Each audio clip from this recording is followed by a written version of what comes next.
எல்லாருக்கும் வணக்கம். நான் ஆனந்த் பாலா. வாங்க வீடியோக்குள்ள போகலாம். ஸோ நம்ம இன்னைக்கு பார்க்க போகிறது மிக முக்கியமான ஒரு டாபிக்னு சொல்லலாம். ஸோ இந்த டாபிக் என்னன்னாக்க இப்போ நம்ம எல்லாரும் நான் இப்போ ஷூட் பண்ணிக்கிறதோட ஒரு மொபைல் தான் நம்ம யூஸ் பண்ணுற எல்லாத்தையும் அன்றாட வாழ்க்கையில் நம்ம மொபைல் ஃபோனை அதிகமாக யூஸ் பண்ணிகிட்டு இருக்கோம். ஸோ அப்படி யூஸ் பண்ணிகிட்டு இருக்க அந்த மொபைல்கள் நிறையா கம்பெனிகள் இருக்குது. சாம்சங்காக இருக்கட்டும், நோக்கியாவாக இருக்கட்டும், ஸோ ஓப்போ, இந்த மாதிரி நிறைய கம்பெனிகள் ஆப்பிளாக இருக்கட்டும், நிறைய கம்பெனிகள் இருக்குது.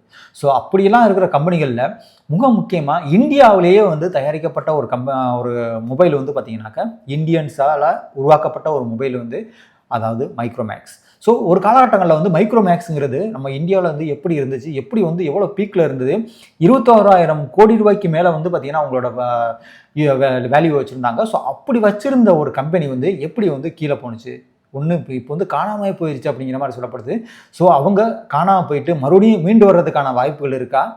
ஸோ அது மட்டும் இல்லாமல் அவங்க அந்த மைக்ரோமேக்ஸ் கம்பெனியை எப்படி உருவாக்குனாங்க, எத்தனை பேர் ஜாயின் பண்ணி உருவாக்குனாங்க அப்படிங்கிறத தான் இந்த வீடியோவில் நம்ம முழுமையாக பார்க்க போகிறோம். ஸோ மெயினாக நம்ம இன்றைக்கி பார்க்க போகிறது பார்த்தீங்கன்னாக்கா மைக்ரோமேக்ஸ். ஸோ மைக்ரோமேக்ஸோட நெட் வேல்யூங்கிறது பார்த்தீங்கன்னாக்கா 21,000 கோடி ரூபாய்க்கு மேலே இருந்திருக்கு அப்படிங்கிற மாதிரி சொல்லப்படுது. ஸோ அப்படி உள்ள இந்த மைக்ரோமேக்ஸை பார்த்தீங்கன்னா அந்த நம்ம ஒரு கொஞ்ச நாளைக்கு முன்னாடி நம்ம அக்ஷய் குமாருங்கிறவங்க கோலிவுட்டில் மிகப்பெரிய ஒரு ஸ்டார், ஸோ சூப்பர் ஸ்டார்னு சொல்லலாம். ஸோ அவர் இந்த ஒரு ஆடுக்கு நடிப்பாங்க.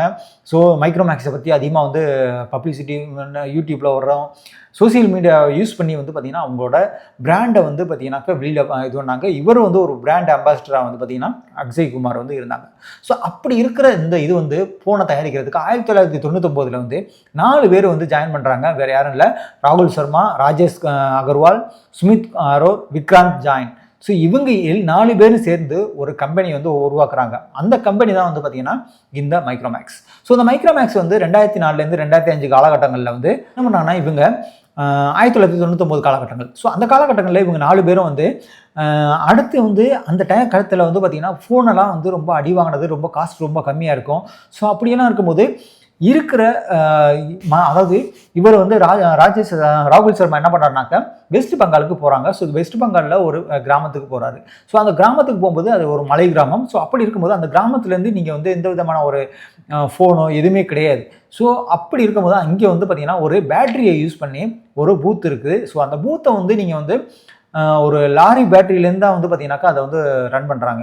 ஸோ 24 மணி நேரமும் அது சார்ஜில் இருக்கும்போது தான் உங்களுக்கு அந்த பேட்டரி அந்த ஃபோன் ஒர்க் ஆகும். ஸோ அதை வாட்ச் பண்ணிக்கிட்டு இருக்காரு.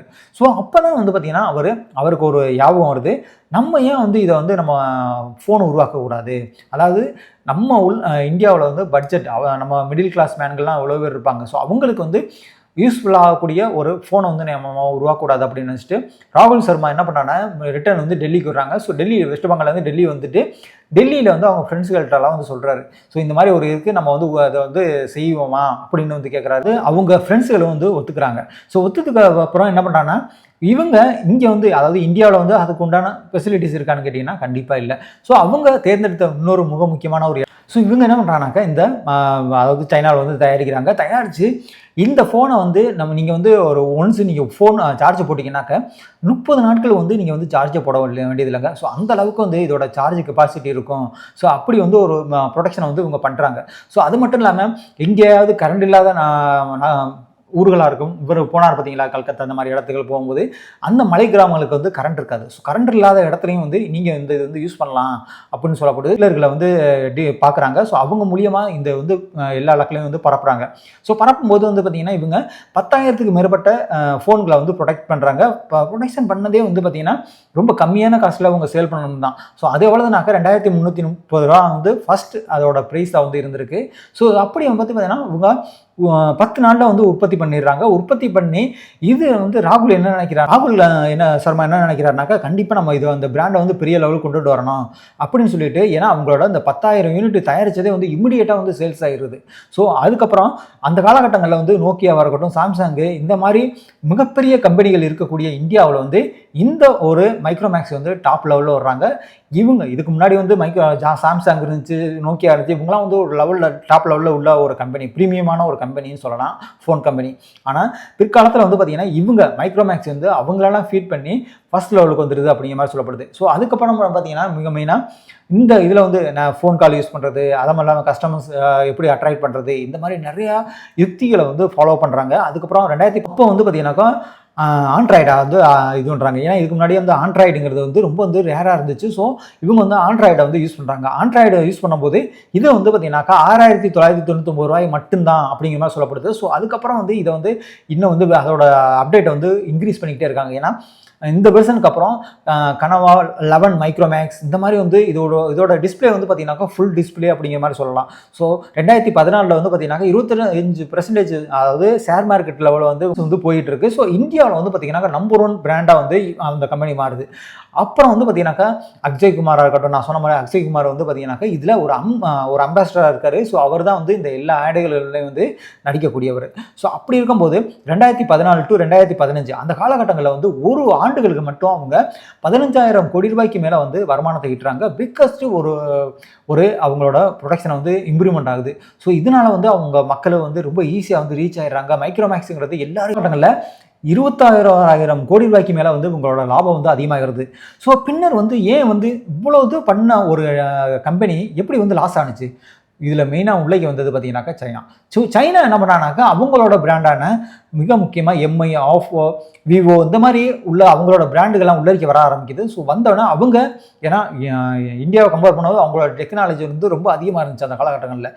இப்பவும் இருந்துகிட்டு தான் இருக்காங்க. ஸோ அப்படி இருக்கும்போது அவங்க என்ன பண்ணுறாங்கனாக்கா அவங்களோட பிராண்டெல்லாம் உள்ளே வந்துச்சு. ஸோ வந்து இதனால் வந்து ஆனால் இது பார்க்க போகும்போது இந்த மைக்ரோமேக்ஸ் ப்ரொடக்ஷன் பண்ணுறதும் வந்து இந்தியாவில் கிடையாது. எல்லாமே வந்து பார்த்தீங்கன்னாக்கா சைனாவில் தான் ப்ரொடக்ஷன் பண்ணுறாங்க. ஸோ அவங்க இதனால வந்து பார்த்தீங்கன்னாக்கா தொழிற்சாலைகளோ எதுவுமே வந்து பார்த்தீங்கன்னா இந்தியாவில் கிடையாது. ஸோ அங்கேருந்து ப்ரொடக்ஷன் ஆகி இந்தியாவுக்கு வரும், இந்தியாவில் வந்து சேல்ஸ் பண்ணுவாங்க. ஸோ இந்த மாதிரி வந்து அவங்க என்ன பண்ணுறாங்கனாக்கா புதுசாக வந்து நிறைய வெரைட்டியான ஃபோன்களை வந்து இந்த விவோ, ஓப்போ இந்த கம்பெனியெல்லாம் கொடுக்க ஆரம்பிக்குது. அதுக்கப்புறம் வந்து பார்த்தீங்கன்னாக்கா 2016 காலகட்டங்கள். ஸோ இந்த 2016 காலகட்டங்களில் வந்து ஜியோன்னு ஒரு மிகப்பெரிய ஒரு எழுச்சி உண்டாகுது. அது எங்கேனாக்கா ரிலையன்ஸ் கம்பெனினால. ஸோ அப்போ முகேஷ் அம்பானி என்ன பண்ணுறாருனாக்கா ஜியோங்கிறத அறிமுகப்படுத்துகிறாரு. அந்த காலகட்டங்களில் நெட்டு வந்து உங்களுக்கு ஃப்ரீயாக இருக்குது, கால் பேசுகிறது எல்லாமே ஃப்ரீ, நீங்கள் வந்து ஃபோன் அதாவது சிம்மை மட்டும் வாங்குங்க அப்படிங்கிற மாதிரி வந்து ஒரு அறிவிப்பை வெளியிடுறாங்க. ஸோ அப்படிங்கும்போது நிறையா பேர் வந்து ஒரு நாளைக்கு 2 GB அப்படிங்கிற மாதிரி நானே யூஸ் பண்ணியிருக்கேங்க. நானே வந்து பார்த்தீங்கன்னா ஒரு நாளைக்கு 2 GB 1 GB இந்த மாதிரிலாம் வந்து அங்கே வந்து யூஸ் பண்ணுவோம். ஸோ அப்போ அதோட நெட்டு வந்து பார்த்தீங்கன்னாக்கா 2G 3G இந்த லெவலில் தான் இருக்கும். ஸோ ஆனால் இதில் இன்னொரு மிகப்பெரிய ஒரு ட்ராபேக் மைக்ரோமேக்ஸ் இருந்தது என்னன்னாக்கா அவங்க 3Gயை விட்டு தாண்டாமல் இருந்திருக்காங்க. ஏன்னா இவங்க இந்த ஜியோ வரும்போதெல்லாம் 4Gலாம் வந்துருச்சு, 4G ஃபோன்லாம் வந்துருச்சு. ஆனால் அவங்க அந்த 3Gயை விட்டு தாண்டாமல் இருந்தனாலேயே அவங்களோட ப்ரொடக்ஷன் லெவல் வந்து ரொம்ப கம்மியாச்சுன்னு சொல்லலாம். ஏன்னா 3G எவ்வளோ ஸ்லோவில் சுற்றுன்னு நம்மளுக்கு தெரியும். நம்ம 2G யூஸ் பண்ணும்போது கூட பார்த்தீங்கன்னா ரொம்ப ஸ்லோவாக சுற்றும். அதை வந்து இப்போலாம் நீங்கள் ஃப்ராக்ஷன் ஆஃப் செகண்டில் வந்து நீங்கள் அடுத்த பேஜுக்கு 4G அதை வந்து மாற்றாமல் விட்டது அப்படிங்கிற மாதிரி வந்து சொல்கிறாங்க. 17 காலகட்டங்களில் அவங்களோட மார்க்கெட் வேல்யூ வந்து 1% ஆனது. ஏன்னா ஒரு டயத்தில் வந்து 11% இருந்த ஒரு மார்க்கெட் வேல்யூ இந்த 2017 காலகட்டங்களில் வந்து ஏன்னா இந்த சைனாவோட மொபைல் எல்லாம் வந்து உள்ளே வந்ததுக்கப்புறம் பார்த்தீங்கன்னாக்கா இவங்களோட மார்க்கெட் லெவலில் 1% ஆகுது. 2018 வந்து பார்த்தீங்கன்னாக்கா 4,300 கோடி ரூபாய்க்கு மேலே வந்து இவங்களை வந்து பங்குகள்லாம் சரிஞ்சிருது. ஸோ 2019 வந்து பார்த்தீங்கன்னாக்கா 0.5 மார்க்கெட் லெவலில் 1லேருந்து 0.5 வந்துடுது. இதனால் உங்களுக்கு வந்து பார்த்தீங்கன்னாக்கா 21,000 கோடி ரூபாயிலேருந்து 1,500 கோடி ரூபா தான் உங்களோட வருமானமே, ஆண்டு வருமானம் வருது. ஸோ உங்களோட எல்லா இடத்துலையும் வந்து எம்ப்ளாயிஸுக்கு அவங்களுக்கு சேலரி போடணும், இந்த மாதிரி நிறைய இஷ்யூவை வந்து இவங்க வந்து ஹேண்டில் பார்க்குறாங்க. ஸோ அதுக்கப்புறம் பார்த்தீங்கன்னாக்கா 2020 இதோட ஃபுல் ஃபோனை வந்து மறுபடியும் நம்ம வந்து அடுத்த லெவல் கொண்டுட்டு வர முடியாதுன்னு நினச்சிட்டு அவங்க வந்து இன்னொரு அடுத்த ஒரு பிராண்டான சும்மா பார்த்தீங்கன்னாக்கா ஒரு கன்சியூமர் எலக்ட்ரானிக்ஸ் கம்பெனின்னு ஒன்று ஆரம்பிக்கிறாங்க. ஸோ அதில் வந்து பார்த்தீங்கன்னாக்கா நிறையா விதமான எல்சிடி டிவியாக இருக்கட்டும், ஃப்ரிட்ஜு, வாஷிங் மிஷின் இந்த மாதிரி நிறையா பொருட்களை வச்சு அவங்க மைக்ரோமேக்ஸ் அந்த கம்பெனியோட ஓனர்கள் வந்து என்ன பண்ணுறாங்க இது மாதிரி. இதனால வந்து பார்த்தீங்கன்னா அந்த மைக்ரோமேக்ஸ் கம்பெனிங்கிறதே வந்து ஒரு பிற்காலத்தில் இப்போ இல்லாமல் போயிடுச்சுங்க.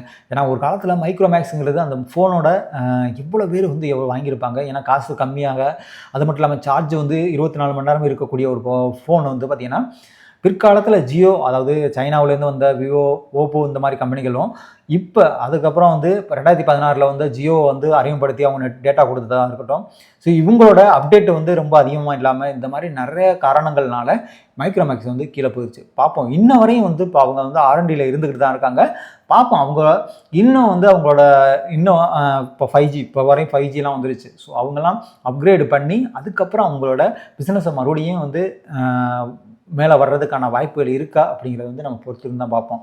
ஸோ இதுதான் வந்து பார்த்திங்கனாக்கா இந்த மைக்ரோமேக்ஸோட யார் உருவாக்குனாங்க, எப்படி உருவாக்குனாங்க, எங்கே வந்து இதை ப்ரொடக்ஷன் ஆணுச்சு, ஸோ இது எவ்வளவுக்கு வந்து காஸ்ட்டுக்கு கொடுத்தாங்க, அவங்களோட ரெவன்யூ எவ்வளவு, அவங்களோட வீழ்ச்சி வந்து எப்படி நடந்துச்சு, எதனால நடந்துச்சு அப்படிங்கிறத அந்த வீடியோவில் வந்து மெயினாக பார்த்தோம். ஸோ வாங்க அடுத்த பார்ப்போம்.